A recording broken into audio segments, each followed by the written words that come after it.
हरिओम सनातन podcast में आपका हार्दिक स्वागत है। आज हम जानेंगे योग तत्व उपनिषद। ये कृष्ण यजुर्वेद से जुड़ा एक बहुत ही महत्वपूर्ण उपनिषद है और जैसा कि नाम से ही स्पष्ट है, ये योग के तत्व, उसके गूढ़ रहस्यों और साधना मार्ग पर गहरा प्रकाश डालता है। कई बार लोग योग को शायद केवल शारीरिक व्यायाम ही समझ लेते हैं, पर ये उपनिषद हमें बताता है कि योग का जो वास्तविक स्वरूप है वो इससे कहीं अधिक गहन और आध्यात्मिक है। बिल्कुल सही कहा आपने। योग तत्व उपनिषद केवल आसन प्राणायाम की विधि मात्र नहीं है। ये तो उस दिव्य मार्ग का दिग्दर्शन कराता है जिससे आत्मा का परमात्मा से मिलन संभव होता है।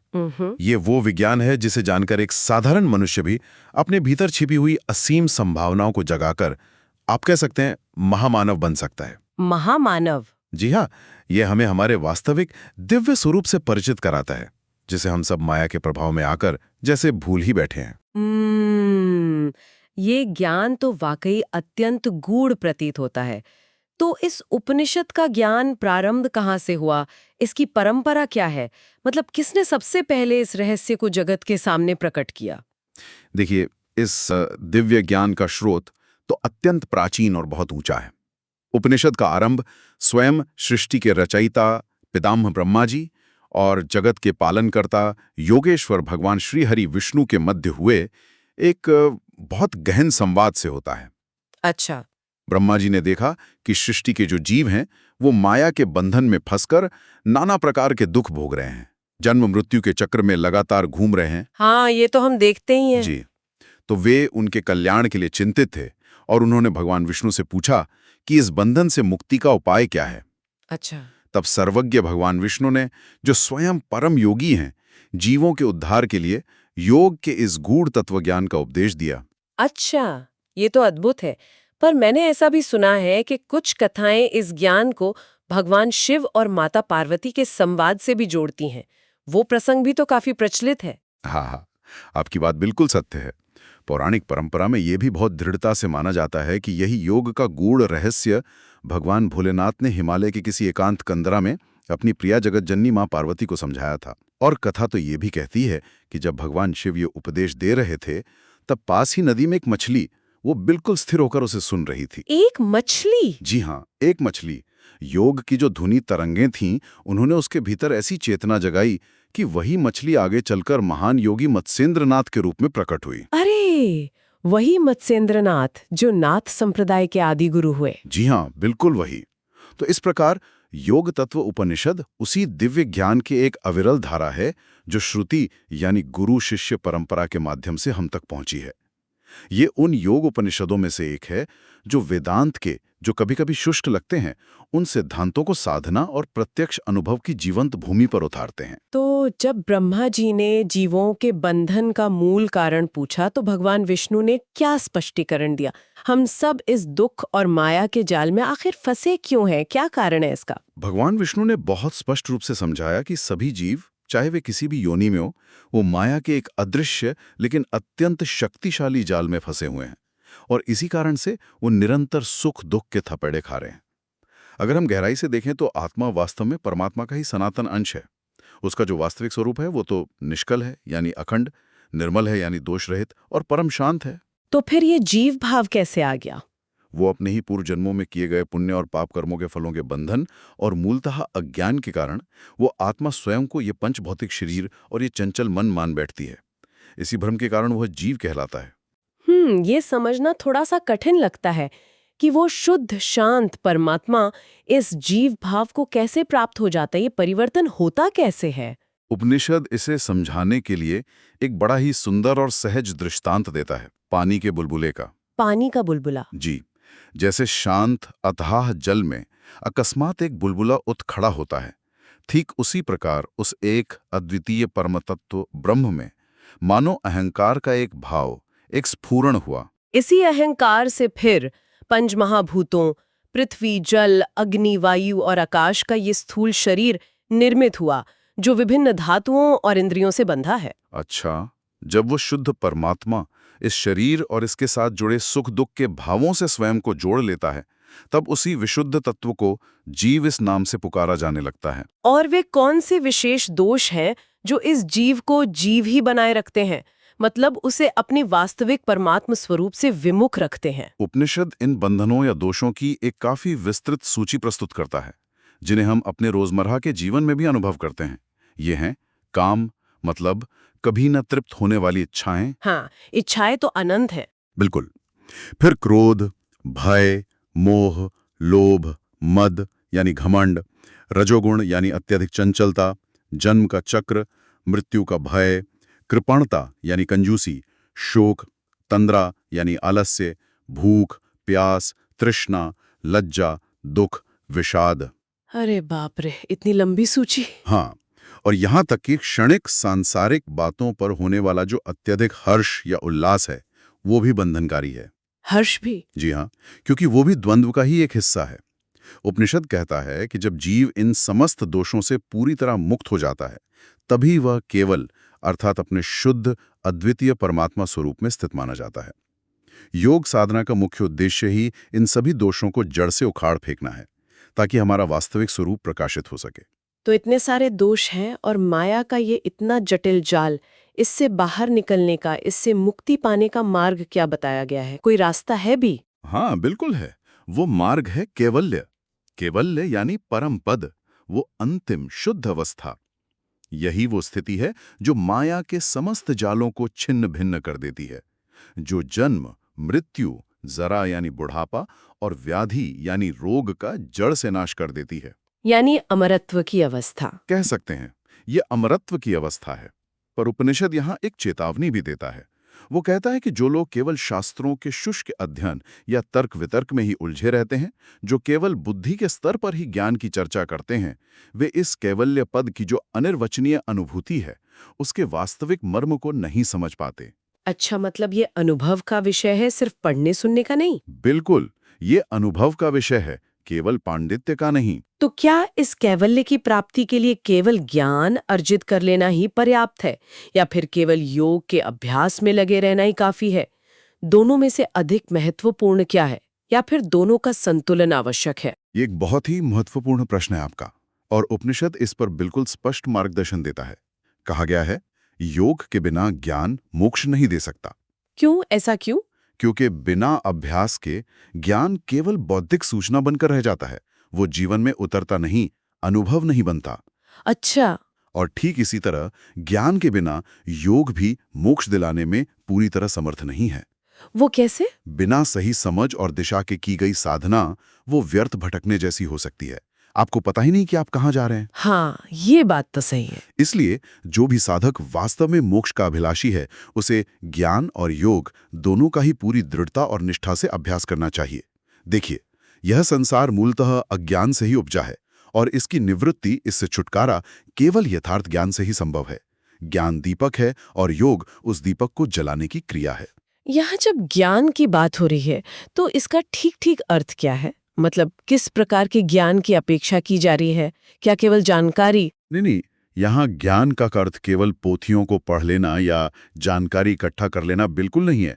ज्ञान वो है जिससे व्यक्ति अपने ही भीतर, अपने ही चेतना में कैवल्य के उस वास्तविक स्वरूप को पहचानता है, उसका प्रत्यक्ष अनुभव करता है। और वो स्वरूप कैसा है? वो स्वरूप कैसा है? वो परम पद है, निष्कलंक है, यानी जिसमें कोई दाग या अपूर्णता नहीं, अखंड है, जिसके टुकड़े नहीं हो सकते, जो सच्चिद आनंद स्वरूप है। सच्चिद आनंद? हाँ, अर्थात अस्तित्व, चेतना और परमानंद ही जिसका स्वभाव है, जो उत्पत्ति, स्थिति और संहार के सांसारिक चक्र से सर्वथा परे हैं, जिसमें कोई क्रिया या परिवर्तन नहीं होता।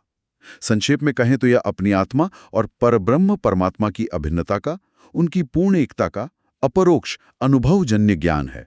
यानी अहम ब्रह्मास्मि का बोध। बिल्कुल, अहम ब्रह्मास्मि, मैं ही ब्रह्म हूं, इस महावाक्य का बोध ही सच्चा ज्ञान है। तो इस ज्ञान और योग के मार्ग पर चलने के लिए भगवान विष्णु ने योग के कितने मुख्य प्रकार, ये भेद बताए हैं? क्या कोई वर्गीकरण है? जी हाँ। भगवान विष्णु कहते हैं कि यद्यपि अंतिम लक्ष्य एक ही है, आत्मा का परमात्मा से योग या मिलन, परंतु साधकों की प्रकृति, उनकी रुचि और क्षमता में भिन्नता होती है। हाँ, ये तो होता ही है। जी, इसे ध्यान में रखते हुए व्यवहार की दृष्टि से योग के मुख्यतः 4 मार्ग या प्रकार बताए गए हैं। ये है मंत्र योग, लय योग, हठ योग और राजयोग। मंत्र, लय, हठ और राजयोग। जी, ये 4 आप कह सकती हैं सीढ़ियों की तरह हैं जो एक ही मंजिल तक ले जाती हैं। ये चारों मार्ग सुनने में कुछ भिन्न लगते हैं। क्या आप हमें थोड़ा समझा सकते हैं कि ये साधक को किस प्रकार सहायता करते हैं? शायद मंत्र योग से आरंभ करें। आपने कहा था ये अपेक्षाकृत सरल है। अवश्य। देखिए, इन चारों मार्गों का अपना अपना वैशिष्ट्य है। सबसे पहले मंत्र योग। ये पहला सोपान है। इसमें मात्रिका आदि यानी वर्णों और स्वरों के शुद्ध उच्चारण के साथ मंत्रों का विधिपूर्वक जाप किया जाता है। कहा गया है कि यदि कोई साधक 12 वर्षों तक श्रद्धा और नियम से इसका अभ्यास करे तो उसे धीरे धीरे आत्मज्ञान की ओर प्रगति और साथ ही अणिमा जैसी सूक्ष्म सिद्धियां भी प्राप्त हो सकती हैं। 12 वर्ष, ये तो काफी लंबा समय है। हाँ, साधना में धैर्य तो चाहिए ही। ये मार्ग विशेष रूप से उन साधकों के लिए अधिक उपयुक्त है जिनकी बुद्धि अभी उतनी तीक्ष्ण नहीं है या जो आरंभिक अवस्था में है। मंत्र की परिभाषा ही है मन्नात त्रायते इति मंत्रः, अर्थात जिसके मनन या चिंतन करने से त्राण मिले, रक्षा हो, वही मंत्र है। वैसे तो अनेक मंत्र हैं, पर सभी में ओमकार अर्थात प्रणव की उपासना को सर्वश्रेष्ठ माना गया है। अच्छा, ओम सर्वश्रेष्ठ है, ठीक है। और दूसरा लय योग। जी, दूसरा है लय योग। इसमें मुख्य साधना है चित्त का लय, अर्थात अपने मन को परमात्मा में विलीन कर देना। उपनिषद का निर्देश है कि साधक चलते फिरते, सोते जागते, खाते पीते यानी जीवन की प्रत्येक अवस्था और क्रिया में हर समय उस निष्कल, अखंड, निराकार ईश्वर का ही ध्यान करे। जैसे कोई नदी निरंतर बहते हुए अंत में विशाल समुद्र में मिलकर अपना अलग अस्तित्व खो देती है और समुद्र रूपी हो जाती है, उसी प्रकार साधक का मन निरंतर ब्रह्म चिंतन करते करते उसी में लीन हो जाता है, उसी का रूप हो जाता है। ये तो सतत स्मरण और समर्पण का मार्ग लगता है। हाँ बिल्कुल, सतत स्मरण और समर्पण। और तीसरा हठ योग। इस पर तो शायद काफी विस्तार है। जी हाँ, तीसरा है हठ योग। इस पर उपनिषद में बहुत बल दिया गया है। हठ योग एक तरह का विज्ञान है जिसके द्वारा शरीर और प्राणवायु को साध कर, अनुशासित करके चंचल मन को स्थिर किया जाता है। इसमें कठोर अनुशासन और तपस्या की आवश्यकता होती है। इसके भी 8 अंग यानी अष्टांग बताए गए हैं जो महर्षि पतंजलि के योग सूत्र के समान ही हैं। यम, नियम, आसन, प्राणायाम, प्रत्याहार, धारणा, ध्यान। ध्यान किसका? विशेष रूप से भ्रूमध्य में भगवान श्री हरि विष्णु का ध्यान करने का निर्देश है यहाँ। और फिर समाधि। समाधि यानी समता की अवस्था। जी, समता की वो अवस्था जहाँ द्वैत भाव समाप्त हो जाता है। और चौथा और अंतिम राजयोग। चौथा है राजयोग। इसे सभी योगों का राजा कहा गया है क्योंकि यह सीधे उच्चतम अवस्था की ओर ले जाता है। ये भी पतंजलि के अष्टांग योग पर ही आधारित है और इसका सीधा लक्ष्य साधक को समाधि की सर्वोच्च अवस्था तक पहुंचाना है। समाधि, जहां आत्मा और परमात्मा का भेद मिट जाता है। जी हाँ, बिल्कुल। जहां आत्मा परमात्मा का भेद ज्ञान पूरी तरह मिट जाता है, केवल अभेद अनुभव शेष रहता है। यही योग का अंतिम और परम लक्ष्य है, पूर्ण आत्म साक्षात्कार। आपने हठ योग का उल्लेख किया और ये भी कहा कि उपनिषद में इस पर बहुत विस्तार से चर्चा है। तो क्या इसके विभिन्न अंगों जैसे यम, नियम, प्राणायाम और आगे की जो सूक्ष्म साधनाएं हैं, उन पर कुछ और प्रकाश डाल सकते हैं? मुझे लगता है ये विषय बहुत से लोगों के लिए रुचिकर होगा। हाँ बिल्कुल। हठ योग की साधना पद्धति का वर्णन योग तत्व उपनिषद का एक बहुत महत्वपूर्ण भाग है। मैं प्रयास करूंगा कि इसके मुख्य बिंदुओं को स्पष्ट कर सकूं, बिना बहुत ज्यादा तकनीकी विवरण में जाए। जी। सबसे पहले यम नियम। उपनिषद 10 यम और 10 नियम गिनाता है, परंतु उनमें से यमों में लघु आहार या मिताहार को सबसे महत्वपूर्ण बताया है। मिताहार यानी कम खाना। कम और संतुलित, सात्विक और सीमित मात्रा में भोजन। साधना के लिए शरीर का स्वस्थ और हल्का रहना आवश्यक है। और 10 नियमों में अहिंसा को सर्वोपरि कहा गया है। अहिंसा तो परम धर्म है ही। जी, मन, वचन और कर्म से किसी भी प्राणी को कष्ट न पहुंचाना, ये दोनों मिताहार और अहिंसा साधना के सुदृढ़ आधार हैं। फिर आते हैं आसन। आसन तो अनेक हैं, पर उपनिषद मुख्य रूप से 4 आसनों सिद्ध, पद्म, सिंह और भद्र को प्राणायाम और ध्यान जैसी उच्चतर साधनाओं के लिए विशेष उपयोगी बताता है। इनमें स्थिरतापूर्वक लंबे समय तक बैठा जा सकता है। अच्छा, फिर आसन के बाद? आसन के बाद आता है साधना के विघ्नों का जिक्र। आरंभिक साधक को कुछ बाधाओं का सामना करना पड़ सकता है। उपनिषद इनके प्रति सचेत करता है। कैसे विघ्न? जैसे आलस्य, व्यर्थ की बातें या गपशप में समय नष्ट करना, नकारात्मक या धूर्त लोगों की संगति, मंत्र आदि सिद्ध करके चमत्कार दिखाने का लोभ। हाँ, ये लोभ तो आ ही जाता है। बिल्कुल, सोना बनाने जैसी धातु सिद्धि का आकर्षण। इंद्रिय विषयों, विशेषकर स्त्री या पुरुष में अत्यधिक आसक्ति और मृग तृष्णा के समान भ्रामक इच्छाएं। बुद्धिमान साधक इन विघ्नों को पहचानकर अपने विवेक और पुण्य प्रभाव से इनका त्याग कर देता है। ये जानना जरूरी है। जी, फिर आती है प्राणायाम की तैयारी और विधि। प्राणायाम के लिए सही स्थान और तैयारी भी महत्वपूर्ण है। पद्मासन में बैठकर अभ्यास करना श्रेष्ठ है। स्थान, जिसे मठ कहा गया है, वो एकांत, स्वच्छ, छोटा द्वार वाला, दरार रहित, गोबर या चूने से लिपा हुआ, कीड़े मच्छर आदि से मुक्त, प्रतिदिन झाड़ा हुआ, सुगंधित और धूपित होना चाहिए। इतनी सारी शर्तें। हाँ, वातावरण का प्रभाव पड़ता है साधना पर। आसन न बहुत ऊंचा हो न नीचा, उस पर वस्त्र, मृगचर्म और कुश बिछा हो। ऐसे स्थान पर इष्ट देव को प्रणाम कर अभ्यास आरंभ करें।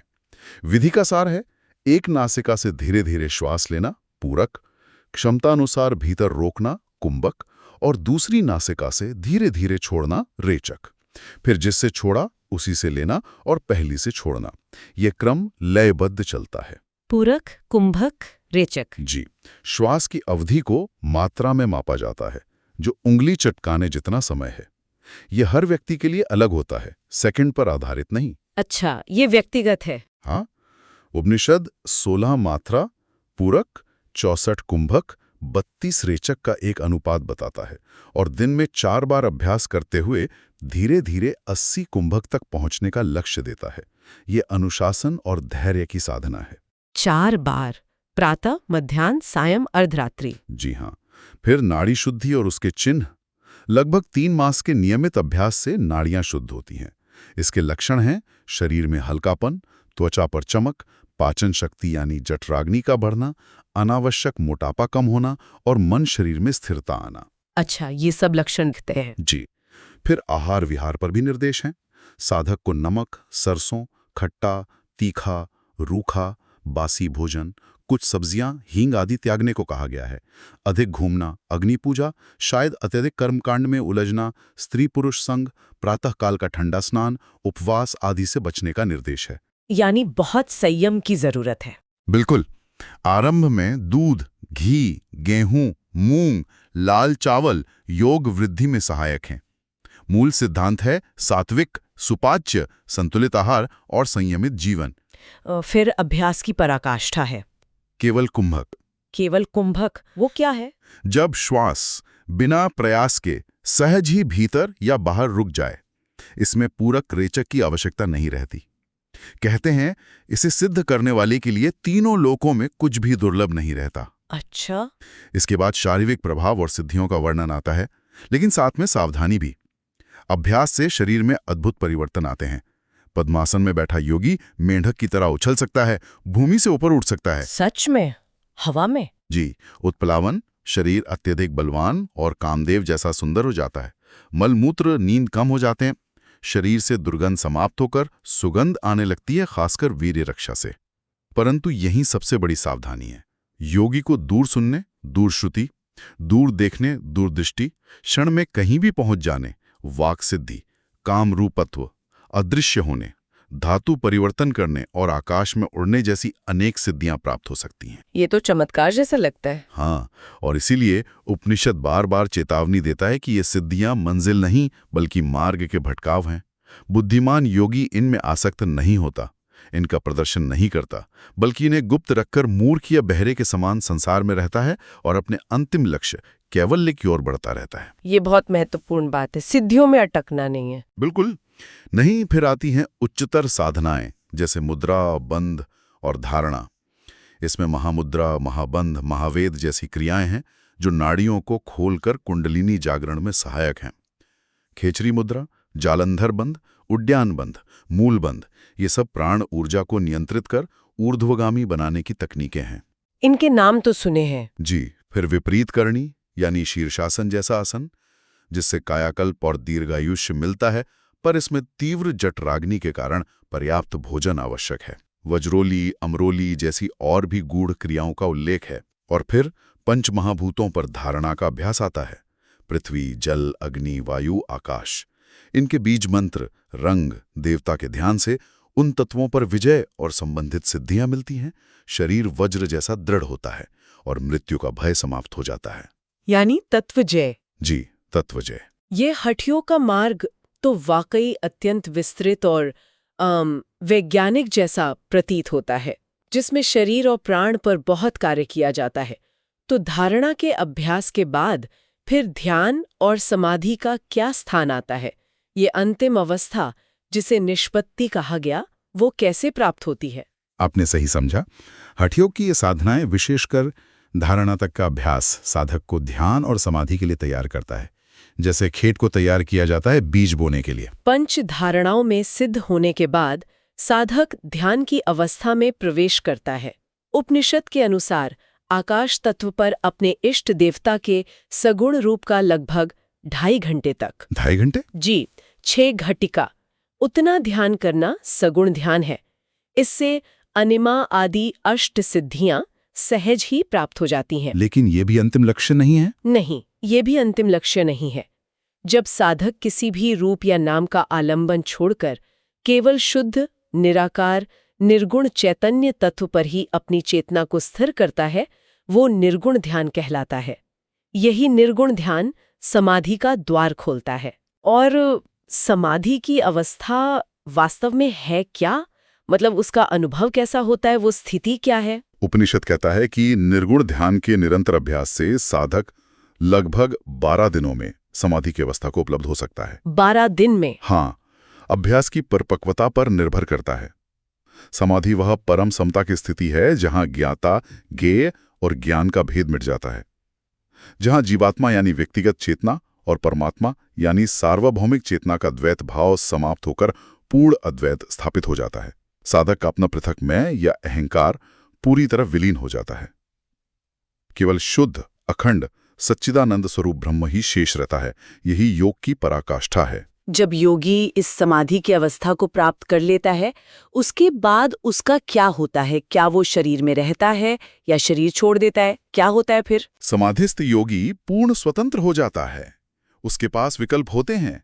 यदि वो चाहे तो उसी क्षण संकल्प मात्र से अपने शरीर का त्याग करके उस परब्रह्म परमात्मा में सदा के लिए विलीन हो सकता है। इसके लिए उसे मृत्यु की सामान्य प्रक्रिया से गुजरने की भी आवश्यकता नहीं होती। अच्छा, यानी इच्छा मृत्यु। हाँ, पर उससे भी परे, संकल्प से विलीन होना। परंतु यदि उसे अपना शरीर प्रिय है अथवा लोक संग्रह या कल्याण की भावना है, तो वह अणिमा, महिमा आदि समस्त सिद्धियों से युक्त होकर एक जीवन मुक्त महात्मा के रूप में सभी लोकों में अपनी इच्छानुसार विचरण कर सकता है। वो चाहे तो देवता बनकर स्वर्ग में रहे, चाहे तो मनुष्य या यक्ष बनकर पृथ्वी पर, यहाँ तक कि वो सिंह, व्याघ्र, हाथी आदि का रूप भी धारण कर सकता है। वो महाईश्वर स्वरूप होकर जब तक चाहे अपने शरीर में स्थित रह सकता है। तो जीवन मुक्ति और विवेह मुक्ति दोनों संभव है? जी, लक्ष्य एक ही है, परमानंद और मुक्ति, चाहे वह शरीर रहते हुए हो या शरीर त्याग के बाद। इस उपनिषद में प्रणव अर्थात ओम के ध्यान का भी विशेष उल्लेख आया था। उसका क्या महत्व बताया गया है? हाँ, ओमकार या प्रणव का ध्यान राजयोग का एक अत्यंत सरल और प्रभावी साधन माना गया है। उपनिषद बताता है कि ओम 3 मात्राओं अ, उ, म से बना है, जो स्थूल, सूक्ष्म और कारण जगत के तथा जागृत, स्वप्न, सुषुप्ति अवस्थाओं के प्रतीक हैं। ये 3 वेद, 3 लोक, 3 गुण आदि के भी द्योतक हैं। हृदय कमल में स्थित आत्मा या मन का ध्यान इस ओम के साथ करने का विधान है। एक सुंदर रूपक दिया गया है। अकार के ध्यान से हृदय कमल विकसित होता है, उकार से वो और खुलता है और मकार से उसमें दिव्य अनाहत नाद सुनाई देता है। और जो अर्धमात्रा है, अर्धमात्रा, हाँ, जो मौन या अनुस्वार है, वो इन तीनों से परे शांत, निश्चल, तुरीय अवस्था है। ओम का प्लुत यानी लंबे स्वर से जाप और ध्यान करने से साधक के समस्त पाप और विघ्न नष्ट हो जाते हैं। हृदय में स्थित आत्मा का अनुभव उसे ऐसे होता है जैसे बिना हवा के स्थान पर रखी दीपक की शांत, स्थिर और प्रकाशमान लौ। बहुत सुंदर उपमा है। जी। तो अंततः इस संपूर्ण योग साधना का, चाहे वो किसी भी मार्ग से की जाए, मंत्र, लय, हठ या राज, उसका अंतिम फल क्या है? साधक को इससे मिलता क्या है? उपनिषद योग साधना के फलों को अंत में बहुत स्पष्ट रूप से सार रूप में प्रस्तुत करता है। सबसे पहला और प्रत्यक्ष फल है इंद्रिय निग्रह। साधक की इंद्रियां उसके वश में आ जाती हैं। वे भारी विषयों की ओर दौड़ना बंद कर देती हैं, जिससे मन की चंचलता स्वाभाविक रूप से कम होती है। ये तो बहुत बड़ी उपलब्धि है। जी।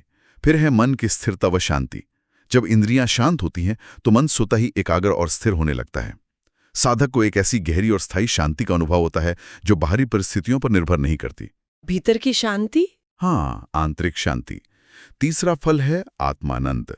साधक को बाहरी वस्तुओं और क्षणिक सुखों में आनंद खोजना बंद हो जाता है। वह अपने भीतर, अपनी आत्मा में ही स्थित अक्षय और परम आनंद का अनुभव करने लगता है। चौथा और शायद सबसे महत्वपूर्ण, अद्वैत अनुभव। यह जीव और ब्रह्म की, आत्मा और परमात्मा की अभेदता का प्रत्यक्ष साक्षात्कार है। मैं और पर का सारा भेद मिट जाता है। केवल एक ही सत्ता का अनुभव रह जाता है। अद्वैत। और अंततः इन सब का परिणाम है मोक्ष, जन्म मरण के अंतहीन चक्र से पूर्ण मुक्ति। यह आत्मा का अपने परमात्मा स्वरूप में सदा के लिए स्थित हो जाना है। और जैसा मैंने पहले कहा, यह अनुभव जीवन में ही प्राप्त किया जा सकता है, जिसे जीवन मुक्ति कहते हैं। तो इस पूरी गहन चर्चा के बाद यदि हमें योग तत्व उपनिषद का सार एक वाक्य में या कुछ शब्दों में समझना हो, तो वो क्या होगा? इसका मर्म क्या है? देखिए, इसका सार यही है कि योग तत्व का वास्तविक अर्थ है आत्मा पर अज्ञानवश पड़े हुए इस शरीर और जीव भाव के आवरण को, इन परतों को हटाना, उसे शुद्ध करना। जी। उपनिषद अंत में कछुए का सुंदर उदाहरण देता है। जैसे कछुआ किसी खतरे को भांपकर अपने अंगों को अपने मजबूत कवच के भीतर समेट लेता है, बिल्कुल वैसे ही बुद्धिमान साधक को अपनी इंद्रियों और मन को बाहरी विषयों के प्रलोभनों और खतरों से समेटकर भीतर अपनी आत्मा में स्थिर करना चाहिए। इंद्रियों को समेटना। जी। निरंतर अभ्यास और वैराग्य के द्वारा शरीर, प्राण और मन को शुद्ध करके फिर ध्यान और समाधि के माध्यम से अपने ही भीतर अपने सच्चिदानंद ब्रह्म स्वरूप का प्रत्यक्ष अनुभव करना, यही योग तत्व है, यही योग का सार है। यह केवल कुछ तकनीकें या साधनाएं नहीं, बल्कि जीवन को समूल रूप से रूपांतरित करने वाला एक समग्र, प्रामाणिक, वैज्ञानिक और आध्यात्मिक महामार्ग है। बहुत खूब। ये तो वाकई जीवन बदलने वाला ज्ञान है। निश्चय। तो हमें आशा है कि आपको हमारी आज की चर्चा पसंद आई होगी। सनातन धर्म से संबंधित ऐसी ही और चर्चाओं के लिए हमारे चैनल को अवश्य सदस्यता लें। धन्यवाद। जय श्री राम। जय श्री राम।